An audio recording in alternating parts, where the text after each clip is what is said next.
Hi friends, welcome back to my channel சிறர்கள். இப்போ நம்மளோட சேனலை ஃபஸ்ட் டைம் பார்க்குறீங்க அப்படின்னா சப்ஸ்கிரைப் பண்ணுங்கள். அப்படியே பக்கத்தில் இருக்க பெல் பட்டனை கிளிக் பண்ணி ஆல்ன்ற ஆப்ஷன் கொடுத்துட்டிங்கன்னா நாங்கள் போடக்கூடிய ஒவ்வொரு வீடியோவும் உங்களுக்கு நோட்டிஃபிகேஷனில் வந்து சேரும். ஸோ வாங்க, இன்றைக்கி நம்ம என்ன ரெசிபி பார்க்க போகிறோன்றதை வீடியோக்குள்ளே போய் பார்க்கலாம்.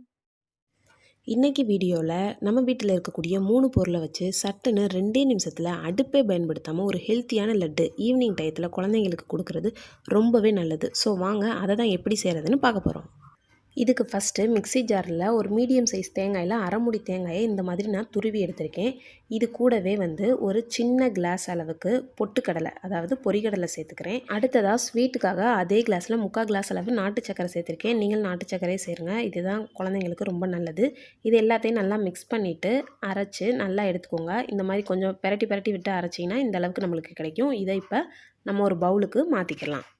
இப்போ பாருங்கள், இது லட்டு பிடிக்கிறதுக்கு ரொம்பவே அழகாக இருக்குது. அந்த தேங்காயில் உள்ள புரதச்சத்து, நாட்டு சக்கரை இதெல்லாம் சேரும்போது அது நல்லாவே லட்டு பிடிக்க வரும். தேங்காய் வந்து நம்ம சமைக்காமல் சாப்பிடும்போது நம்ம முடிக்கும் சரி, நம்ம சருமத்துக்கும் சரி அது நிறைய நன்மைகளை தருது. ஸோ அந்த தேங்காயோட அந்த பொட்டுக்கடலை, நாட்டு சக்கரை சேரும்போது அது இன்னுமே டேஸ்ட்டாக இருக்கும். குழந்தைங்களும் விரும்பி சாப்பிடுவாங்க. இந்த லட்டை ட்ரை பண்ணி பார்த்துட்டு எப்படி இருந்துச்சுன்னு சொல்லுங்கள். இந்த வீடியோ உங்களுக்கு பிடிச்சிருந்தால் லைக் பண்ணுங்கள், சப்ஸ்கிரைப் பண்ண மறந்துடாதீங்க. நெக்ஸ்ட் ஒரு சூப்பரான ரெசிபியோட உங்கள் எல்லாரையும் மீட் பண்ணுறேன். தேங்க்ஸ் ஃபார் வாட்சிங்.